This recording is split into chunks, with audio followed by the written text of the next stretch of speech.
great to see you all here today. This is one of my favorite weeks. I get to stand up here and take credit for all the stuff that I haven't done, but I get to pretend that I did. And we're really excited to have Jamie with us. I'm going to invite her up in a second. Jamie, this is a tougher audience than the earlier one. She was commenting on how well behaved our chapel students were, comparing it to other chapels that she's been to. She said, your students were engaged, which, hey, how about that, right? We haven't heard that. We haven't heard that feedback regarding chapel in forever. So great job, whoever, David King and all those guys who worked with David Moses with chapel. But these are mostly faculty and staff. Staff are people who, are smart, but they didn't get their PhD, or maybe they got their JD, so we can't really let them teach kids, but they can do stuff. Not thinking of anybody in particular. And for all of you, Jamie is a world-famous blogger. She's famous for a good reason, too, because it's substantive, it's witty, it's acerbic, it's poignant.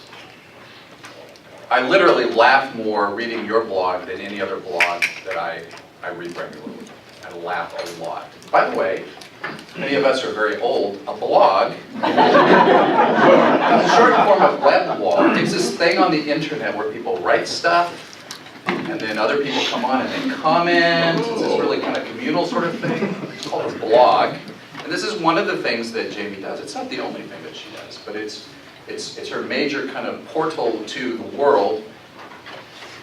Jamie is, as you know, and as we mentioned earlier, the very worst missionary, which in your fact over on the side of your Facebook page you say, question, why do you call yourself the very worst missionary? Answer, I'm assuming from you, because Jamie the very worst sounded weird. Is that right? Yeah, just Jamie the very worst. So she added missionary to it. But Jamie and her husband, her family were missionaries in Costa Rica for several years, and they returned. They currently live in California, and he works as a missions outreach minister. She's got 3 kids, and we were talking about them, and they represent the spectrum of focused and ambitious to trying to find themselves, to, and I can identify with that, maybe some of you all can too. But reading Jamie's blog, as many of us have done together over the past month or so, and some of you read her blog independently, so weren't able to participate.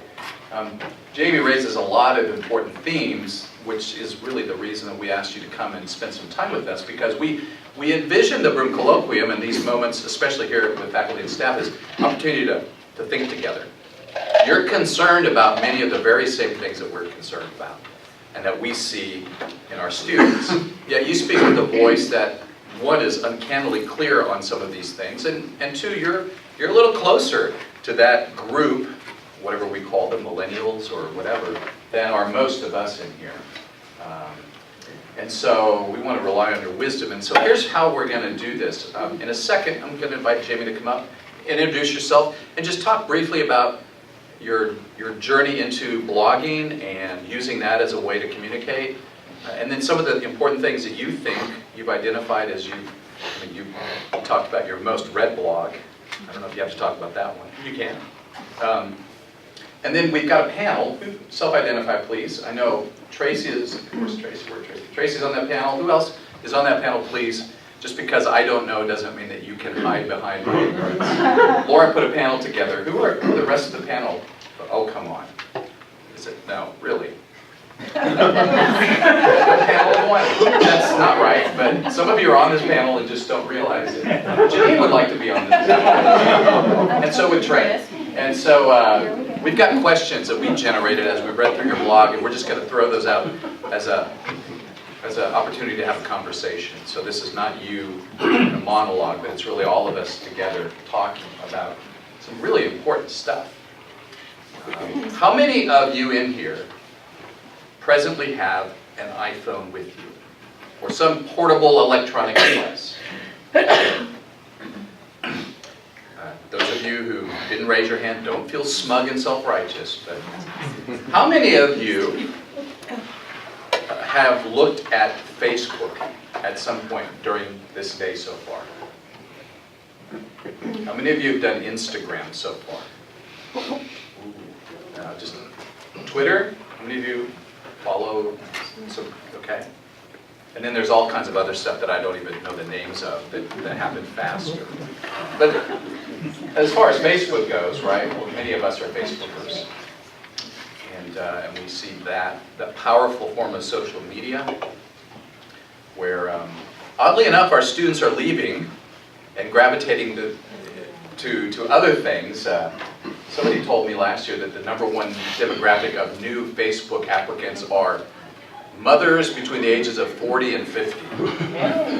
That's their jump in subscribers to Facebook is highest among that demographic, which I thought was really interesting. So social media all around, and as Jamie identified earlier in chapel, if you were there, you heard her. If you weren't, she kind of called us all on the fact that many of our students are world changers and have this pronounce, right? They're leading with this desire to change the world that is different than, I didn't hear that as much when I was a student. Some people did do that, but we weren't talking about it like they are today. And yet, sometimes the extent of that is putting a red X on your hand and posting it on Instagram. And in some way, that relieves the pressure then of actually doing anything else. And that's a challenge and a dilemma. So Jamie, come on. Let's give Jamie Wright a warm welcome and ask you to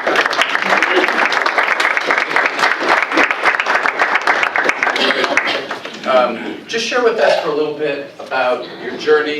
Yeah, I don't think we're going to need all these chairs now because our panelists maybe.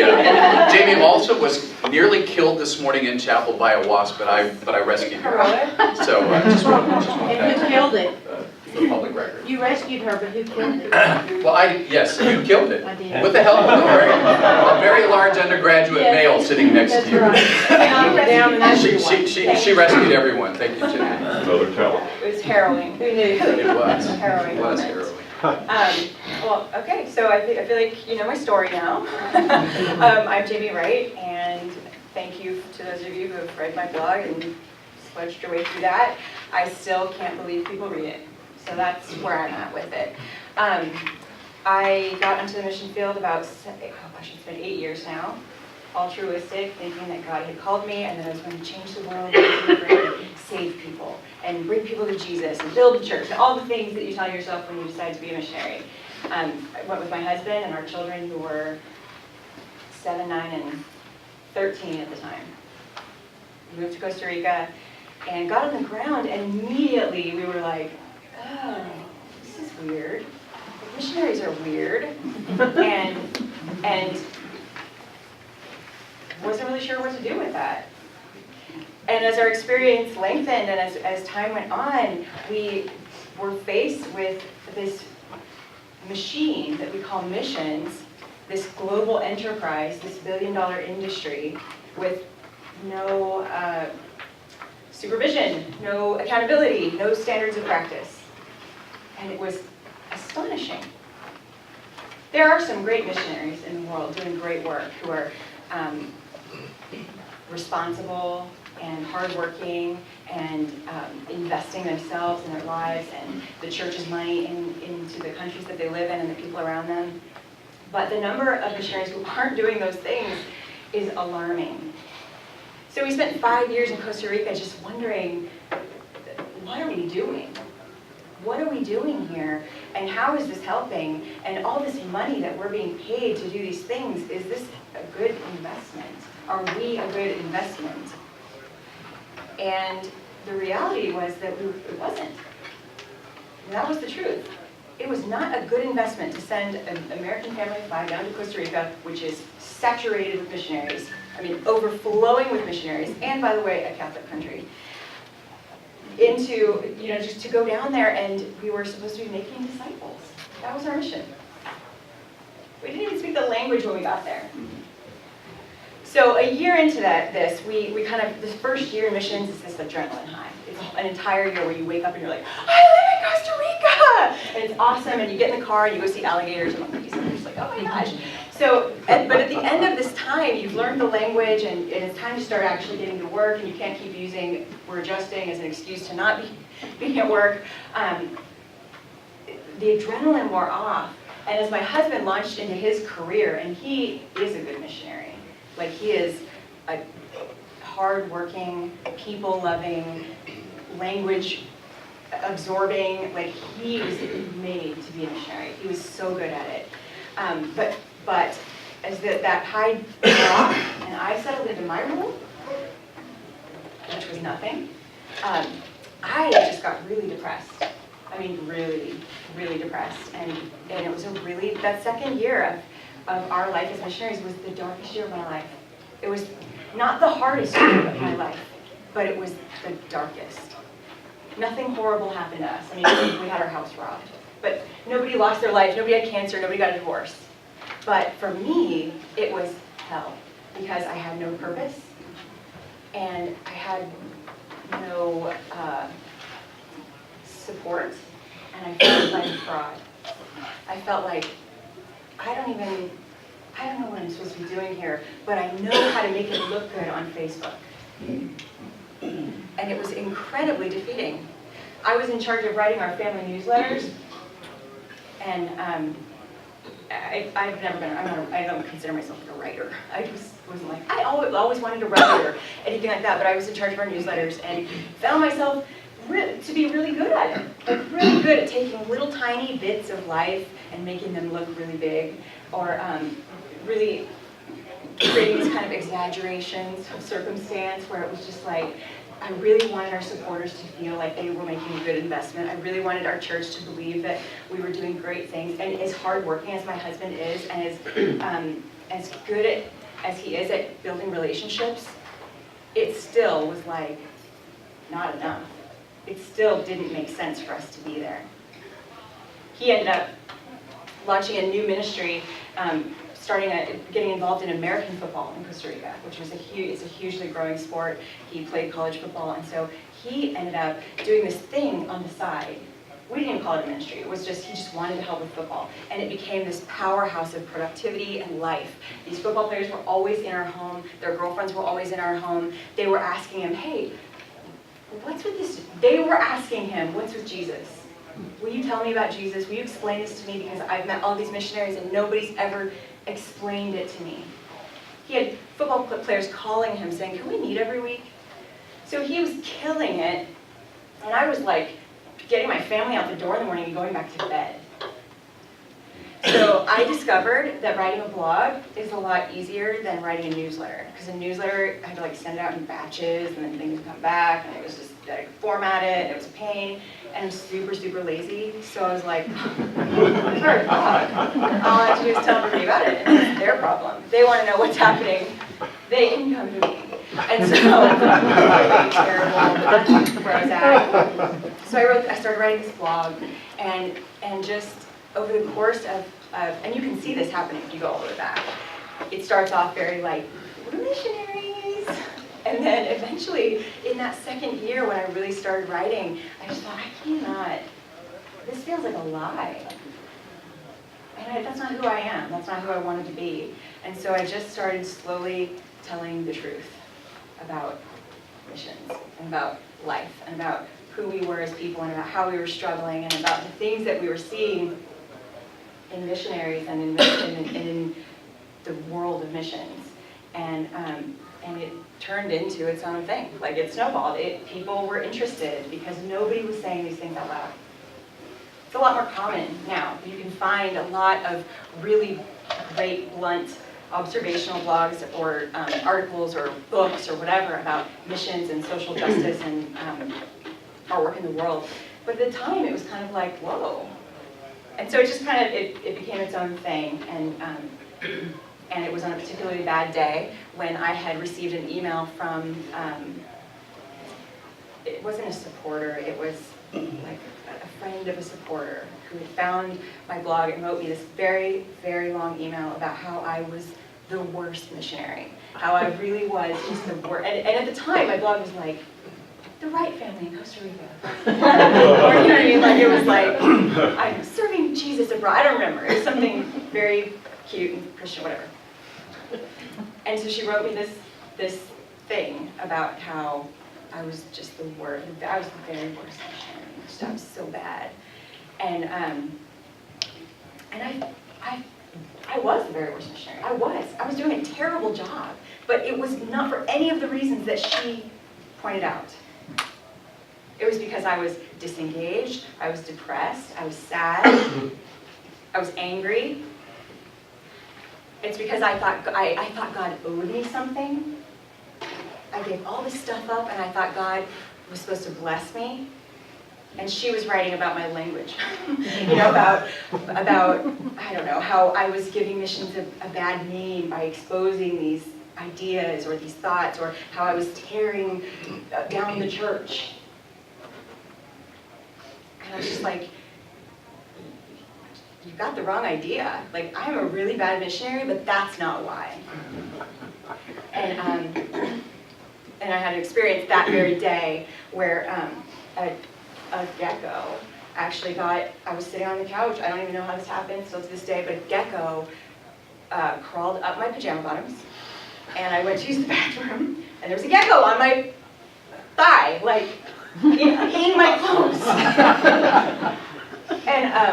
And I freaked out. I was just like, that's it. That is it. This is not my life. I didn't sign up for this. I don't want to be on this. I'm out. I'm done. And I burst into tears, fell on the floor in our living room, and I was just like, God, I am so done. I'm going home. I didn't sign up for any of this. I'm not doing this anymore.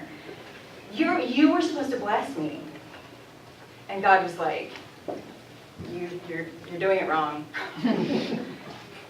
And basically, it took this experience and this lady telling me how horrible I was, and me feeling really horrible, and this gecko showing up in my pants, and God being like, I am the blessing.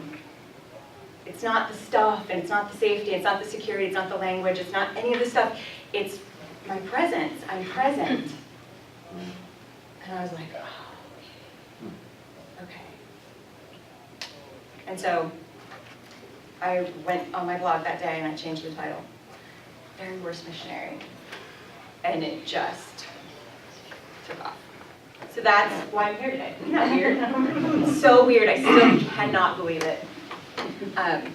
Yeah, I can't believe it. I can't believe that any of you read it, and I'm just like blown away. But I do believe that God's blessing is His presence, and I believe that while I don't think that I was necessarily called to be a missionary, I believe I was called to be a writer, and that it took that process to get there. And it took the things that we learned and saw over those 5 years to really help find my voice and find, what I'm supposed to be doing in the world.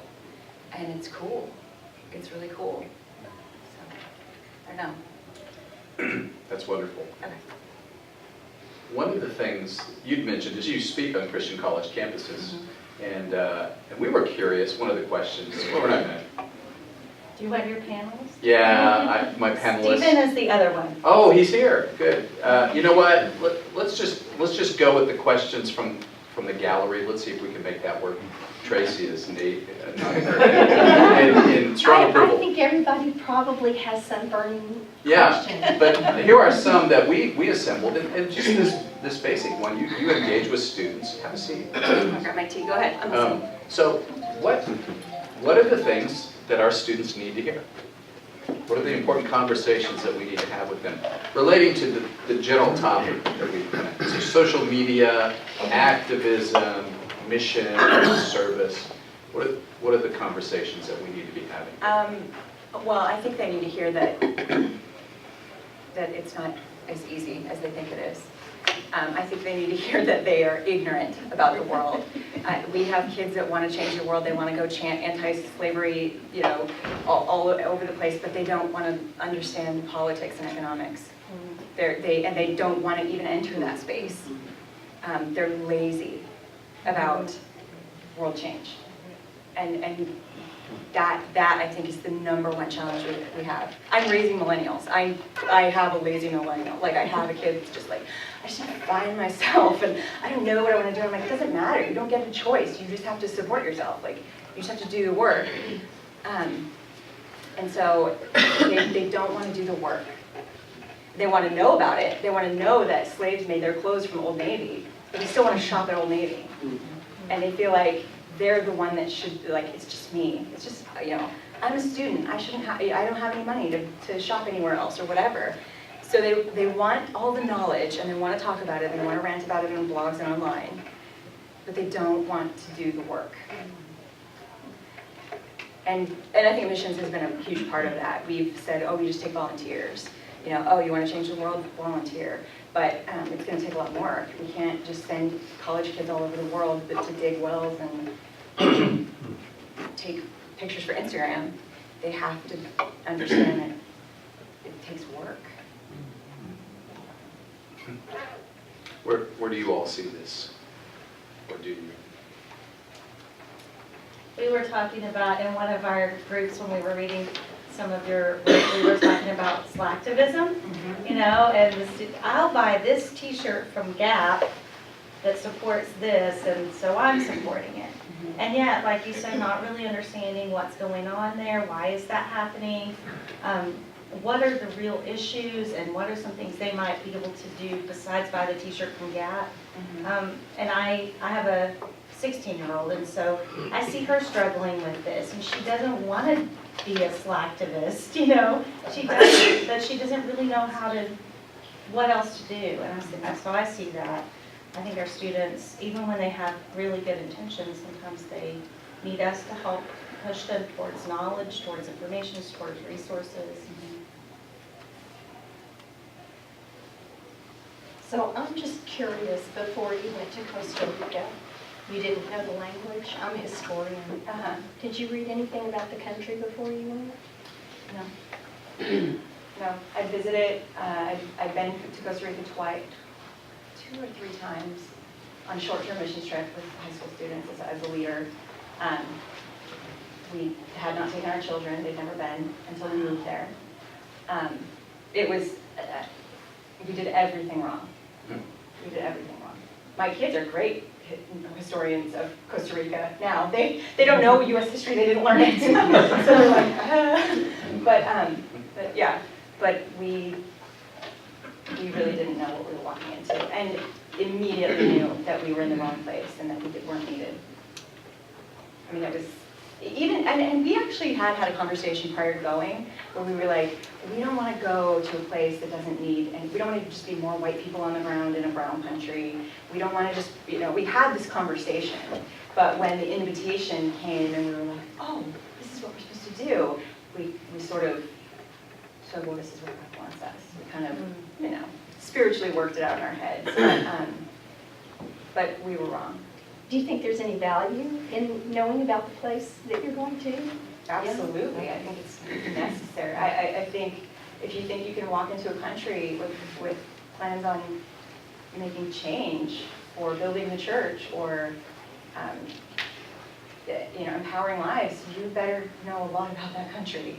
And quite frankly, I don't think that it's even our job necessarily. I think that we need to be empowering local churches and people who live there to do the work. I loved your story about the nose ring and your response. Oh, I was such a jerk. I do wonder where he is. I'm like, where is he ruining the world?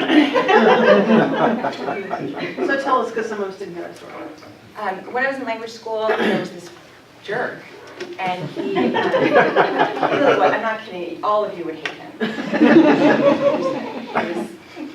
He was older, and he thought he knew everything, and he had been a missionary. And this is kind of funny, his agency pulled him off the field to study the language because he'd been in the field for decades and hadn't learned it. So finally they were like, hey, how about you study this? So he was really, really bad at Spanish. And we had a conversational Spanish class together, and this was a Christian language school, so we had to do these little Bible studies, and it was his turn to do his Bible study. And I can't remember what verse he used, but he directed his study at me. And there was not very many of us in this class, it was obvious, and he was saying how he's just so concerned about the future of missions when there are people coming into the mission field with nose rings and, just like these terrible human beings coming to the mission field, and what good could they do, and what did he say? He said something about how I can't remember. remember, but it was very much directed at me and my ability to be a missionary. And I was so mad. Oh, everybody was mad, but I was like, hold my earrings. I was just like ready to box. And so she would pick someone else to do the next Bible study, and our teacher was just like white, like pale, like all the blood had drained from her face, and she was just like, something bad's gonna happen. But at the end of his little smug lecture, he like put his arms together. He was so proud of himself. And my teacher was like, okay, well, Jamie, next week you take it. I'm gonna take it. I'm gonna bring it. I was so mad. And I spent an entire week being so mad at this guy and his just how stupid he was, and I was so mad. So I planned this whole, like, all of my rebuttals and to tell him how wrong he was and whatever. But really, that morning I finally was just like, you know what, I'll just tell him my story. Like, I'll just tell him my story. And so I used Ezekiel 16, where God, it's like this picture of God finding this baby, this bloody baby in a field and picking it up and saying, you have value, I'm gonna cry. You have value. And raising this child and saying, I love you. Anyway, he puts a ring in her nose. You're my bride. And so it was just, and me being like, hey, that's my story. So that was my big F you to that guy. What you're surfacing is something that as we're preparing our students to go into the world or to stay in the States and support others in need, is the reality that we've got 5 generations now. And part of what, and I'm not defending the guy, please don't misunderstand that, because I've been in about a 7 or 8 year correspondence with somebody who thinks that I'm angry with all men because I challenged him not to call only men missionaries. Because it was missionary wives, and I said, but could women not be missionaries? Well, anyway, my point is, how are we going to help bridge that gap? Because this older generation needs our value. They need to know we value what they've done, even if it's been ineffective. That it was often done with a good heart. So how are we going to bridge these gaps between these 5 generations in terms of doing God's work in the world? I'm afraid we could spend all of our time mad at each other. Sure. Or there's a lot of arrogance, I think. Dismissing each other instead of actually learning how to work together. So what are some things you think we could do to help our young people to respect older people, even if they think they're ineffective, and to move beyond that? Right. I totally agree with what you're saying, and I think, God wastes nothing, right? Nothing is wasted. So even all of the dumb stuff we've done in missions, I think God can use that. I think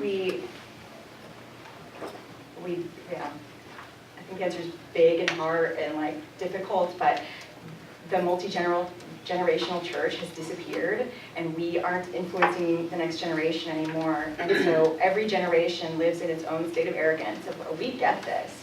We get it. We get it better than they did, and we are smarter than you because you're dumb and young and dumb, or whatever. And so I don't know. I think it's a great question. I don't know that I have an answer, but I absolutely think we are hurting ourselves if we ignore the people that came before us, and if we fail to learn from both their successes and their mistakes. So It's a challenge. Maybe one of the threads of conversation, I think in our last time together, centered on the idea of community, both the real community that can be generated through things like blogs, Facebook, etc., and then also this kind of faux or false even kind of community where people claim a sense of community based on a type of community that's super paper thin. And I wonder what you've experienced or what you've seen in that regard. The ability of social media to generate real community, but also to kind of hide people from real community. Right. I think that's actually a gal from the school came up to me before I spoke this morning, and she super sweet, and she was just like, I have all these questions for you I want to ask you. She said she started blogging, and she has this influence now, and she's very excited to be able to use that, and she wanted to know how she can use that for discipleship. And I told her this, I don't think we can use the internet or our blogs or our online influence for discipleship, because that takes intimacy that is lacking online. I think, obviously I have an online community and I value it. I value the people that are kind enough to come and comment and interact, but it's really important to recognize exactly what you said. It is paper thin. It is not real. Because reality is we don't get to just pick and choose what comes into our eyes and what we hear and who we interact with. And so the internet creates a lot of echo chambers. And it's really easy to just slide into a community that is constantly saying the things that you agree with and never challenging you. So I'm always pushing people to be in a church and to be in a real job that's not ministry. Because those two things give you real community and real challenges. And I think that's where we see God. That's where we see the need for God. That's where we find pain, and that's where we find hope.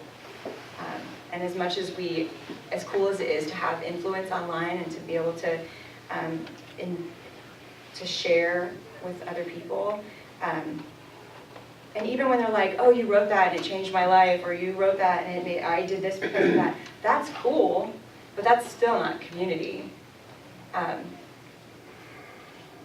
So I think, I just think it's important to say this is a platform is not necessarily a community. There are communities that are made of real people that are living and breathing and right in front of us. Does anybody else want to ask along that topic?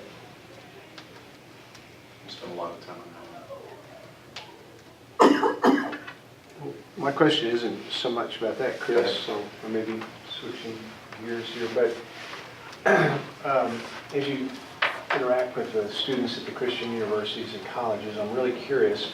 My experience is it's really easy, and you alluded to this today and also in chapel, really easy to get students fired up about digging wells and putting up walls and making roads and, bless you, my culture.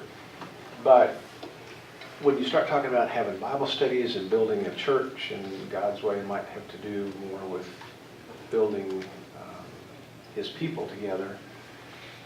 It's kind of like deer in the headlights. What are you talking about? I'm here to fix slavery and dig wells for thirsty people, not, that church stuff is kind of for the other generation. Could you kind of help us unpack? What is your experience with how you experience that and how you deal with that? Yeah. People are afraid to be, and I use the word afraid very loosely. I'm not saying that we're all persecuted, not in the form of persecution, but people are afraid to be Christians, and they're afraid to admit, millennials especially, your students and my kids, they don't want to talk about it.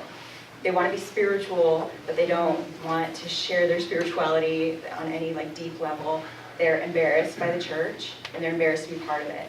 And that's got to change.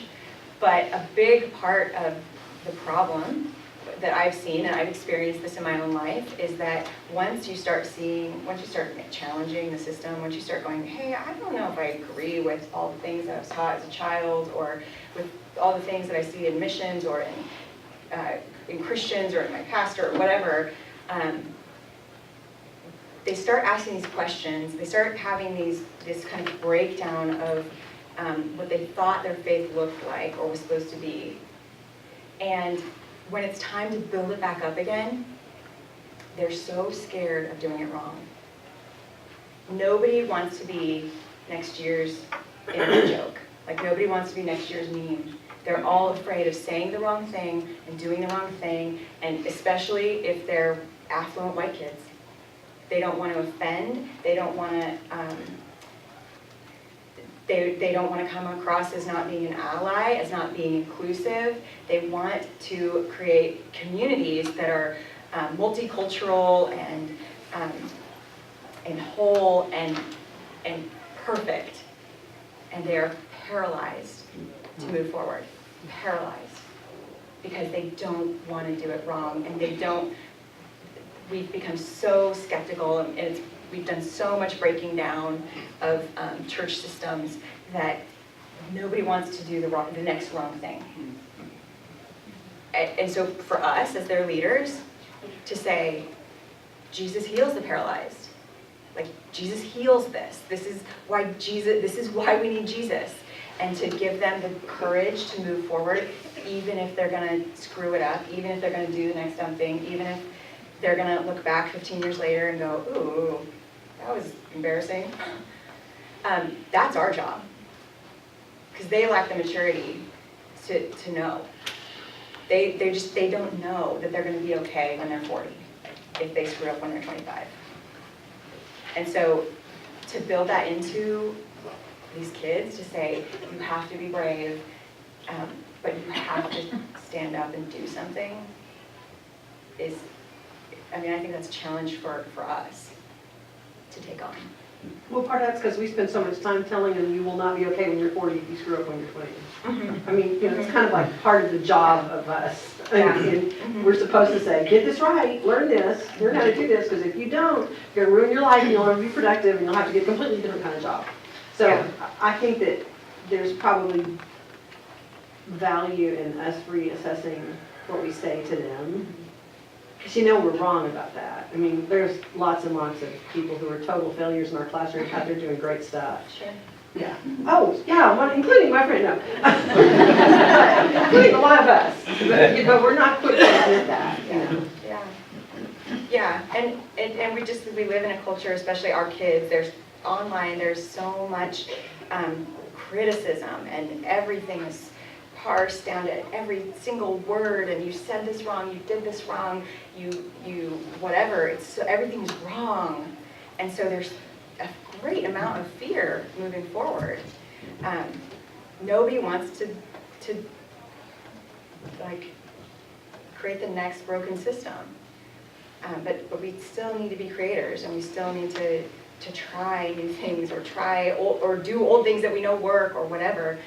We have to empower the next generation to like stand on their own 2 feet and move forward with a sense of introspection, so that they're constantly reevaluating and not just going, this is how we do it, but going, this is how I did it last year, did it work, did it not, this is how I can change, this is how it's okay for me to look back and go, I should have done that differently. That's, I think, a message that we really need to start sharing. Other questions? I don't know if this relates, and I want to preface it by saying, I love your tattoo. Oh, thanks. But I'd like to hear if you have a story that kind of precedes the tattoo and how it comes to be what it is. So it's like 2 weeks old. Their stories It's like a month old. Yeah. So I wanted to get a tattoo when I was like 16, and I was telling the story last night. My husband, who was my boyfriend at the time, we went to San Francisco, and I was going to get this tattoo, and like right when they were going to start, they were like, oh, do you have your ID? And I was like, oh no, and then I didn't get it, and it was going to be a really terrible tattoo. It was going to be like a tribal tramp stamp. So I didn't end up getting it, and it was like a real good thing. And spent the next 20 years kind of going, I should get a tattoo, but I could never just settle. I could never just decide on the thing. And so I kind of wrote, I was just like, I guess I'll just never get one because I'll never be able to decide. But then I turned 40, like last month, and I was just like, you know what? I'm just gonna do it. I'm 40. Nobody even cares anymore. Nobody looks at me. It's fine. I can do it. So this idea of like Micah 6:8 is just, it's something I'm passionate about, I'd say, and it's been on my mind for years. And so I just was like, I'm just gonna do something like just super traditional Americana and these 6 words, and I did it on my birthday. So I got my tattoo, the outline done on my birthday, and then last week I got the color done. And then I had an allergic reaction to the red, so it looks really gross right now. But that was terrifying. Because I was like, no, I'm gonna lose my arm. And I got a tattoo at 40. So that's the story. It's not that great. Well, now I'm walking through all of the like tattoo culture stuff that I had no clue about. Like people, questions and the awkwardness of people being like, can I see your tattoo? And then I'm like, sure. And I don't know what to do. I'm like, I don't know what to do with my arm. And like they look at it for a really long time and they're like, this is getting awkward. And I'm just like, what do I do? It's so awkward. Yeah, I'm working through all that, but I enjoy it and I'm glad that I got it. But I always tell people, wait till you're 40. So I get that. I have a question.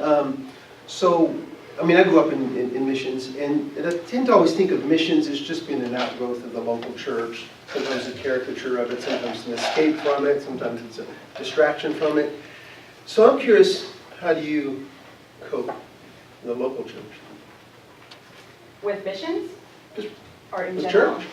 So, Missions really isn't separate yeah, from church, no, right? no, I agree, yeah. It's So we came back to the U.S. and my husband took a job as a missions and outreach pastor at a big suburban church. It's like a mini mega church. We're like 3,000 people or something on weekends. And it's been a challenge. I mean, we went in knowing it would be a challenge. We specifically came back to the U.S. because we saw all these problems and wanted to lean into it and see if we could do it differently. And we got back and I was like, you just need to cancel everything. You just need to clear the calendar and cancel all this crap they have scheduled and all these short-term things and all this stuff. And he was like, we're not gonna do that. We're gonna just change the culture slowly and gently and create a new culture of missions at the church. And it's been difficult. We live in a super white, affluent community, and our church is a mile wide and an inch deep. And so the expectation is that we'll go to Mexico every year and throw together 4 shacks for a little family. But that's not what we're doing anymore. And so there's been some challenges in kind of creating new ways for our community to engage other people. I live in Folsom. It's a prison town. We have a prison. When we got to our church, we didn't have a prison ministry. We didn't have anyone going into the prison that houses thousands of men to communicate with them, to love them, to create with them, to anything, to engage them in any way. And because we have a prison town, we have a prison community. It's this huge white affluent community, and then a very small section of the town is families and of prisoners. They're generally impoverished, they're generally not white, and a lot of them don't speak English. There's a lot of Spanish-speaking families. And we, instead of engaging this community, we were driving every year for Thanksgiving to San Francisco to hand out turkey legs in the Tenderloin, where there are 10,000 people handing out turkey legs, or whatever, like handing out plastic containers. If you go into San Francisco on Thanksgiving Day, there's food all over the ground. It's everywhere, because there are so many people coming into the city to feed the animals. That's what it's like. It's like making a trip to the zoo. So creating these opportunities that are closer to home makes people uncomfortable, is what we found. But it's also really good. It's been really good for us to say, hey, we have a community. We have people in our community who need our help. And it's super messy and super ugly, because being in relationships with people is a lot harder than handing them a meal once a year. And so it's come with a lot of challenges and a lot of heartbreak, but it's good. It's really good. So we're just, honestly, we're really figuring that out as we go. But coming off the mission field and then moving right back into this like suburban sprawl has been irritating. When you came off the mission field and where you are now, how are you different? How have you changed in the past few years? 10 million times more compassionate, I think, I hope. I am, yeah, I think that's a big part of it, is I have just a huge amount of compassion for just a lot of people in different circumstances. I have been a foreigner, I've been a minority, albeit a wealthy, you know, like a privileged foreign minority. I have compassion for the people who are who are like I was, the people who are living the same life that I was living before I went to the mission field, because I know that they're sincere in their pursuits of Jesus, and that they just haven't, I think in a lot of ways, haven't been led well in that. And I think I'd say I'm a lot smart. I don't know what the word is. I'm confident in who I am, in who I am in Christ. Like, it's just, people are always like, oh, how do you say this? How do you share these things? And I'm like, I just don't really care. Like, it just doesn't, I mean, I respect my peers. I respect you all. I respect your opinion. I value it. But it doesn't define me, and it doesn't, it's not who I am. And so learning that, I think, was pretty fundamental for me. It's good. When you, again, thinking about your visits with college campuses, and even down to high school students, what kind of, how can I ask this, what kind of pushback do you get from women versus men? I'm sure there are lots of affirmations from both, but when you kind of isolate the people who kind of seem to not get it or have objections or think differently than the message that you talk about, is there a gender difference between the men and the women as such, or any objections the same? How would you say that?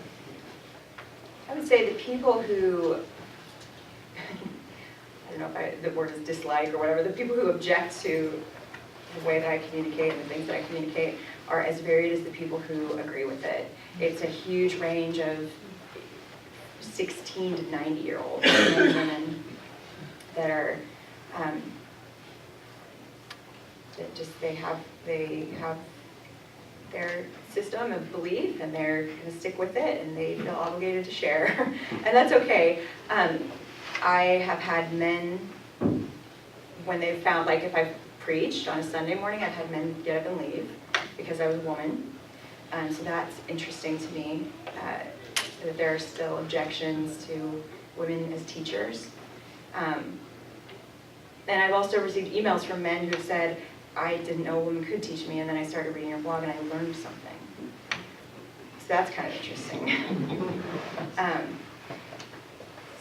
So it's yeah, but I think it's more like there's a type of person. It's not an age or a generation or a gender. It's just a type of person, and we just see the world differently, and that's okay.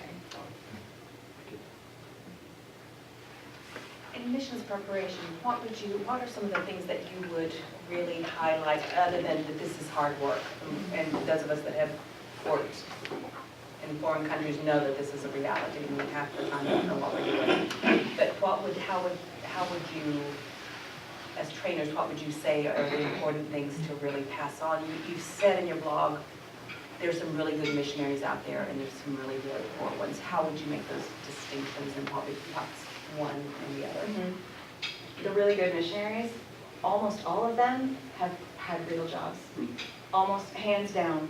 They didn't come, the really bad ones came straight out of college, or they came straight from the pulpit. But people who have worked in the real world, have real world work ethic, they understand the people around them, they understand struggle, they understand that their boss doesn't care that their kid is sick, or that that taking your kids to ice cream on Friday afternoon is not working, they get it. They just get it better. They understand the world better. And I tell every time some super sweet 19-year-old writes to me and is like, I want to be a missionary, what should I do? I say, go get a job and work in it for 7 years. Like, go and pay bills and have experiences and understand how the world works. Like, get out there. I think it makes a huge difference. And again, none of this is like prescriptive, right? Like everybody, there are great missionaries who came straight out of college.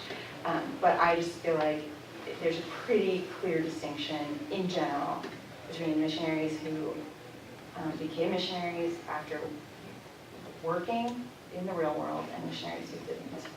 So I think that's one thing. I think the other thing, and this is super debatable, so I doubt everyone will agree on this, but I think we need to stop taking volunteers.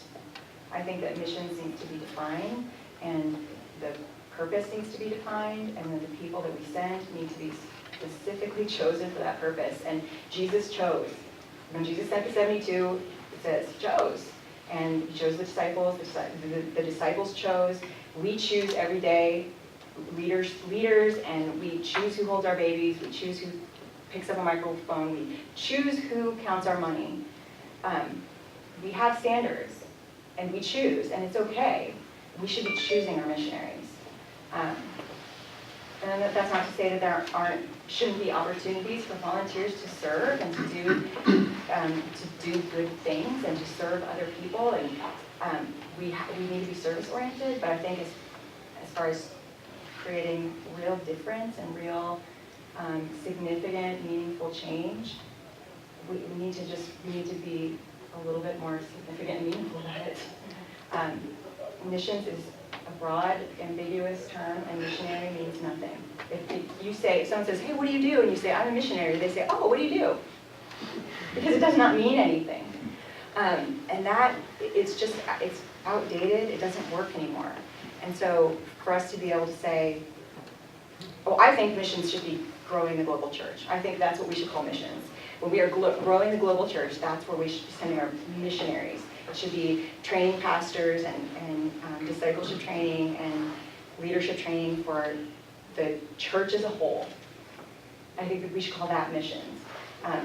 But extracting all of our social justice issues, which I believe we have responsibility for, and identifying those things, and as leaders and as teachers and as people who are with perspective, selecting and going to that person and saying, hey, you know what I think you'd be really good at?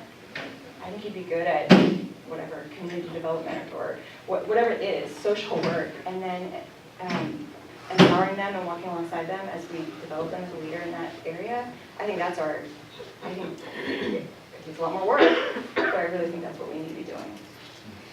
And even if we're going to do like a short-term thing, if you want to do short-term missions, go for it, but choose. You know the people in your church or in your classes. You should be going to them and saying, I think you're cut out for this. You should know them well enough to know whether or not they're a good fit. A guy eating butterflies off a banana, I don't know if I told this weird story in the chapel, but this weirdo showing up in the field because nobody knows what to do with him in his home church is not missions. It's irresponsible. And it happens all the time, but we have the capacity to empower people to do good things.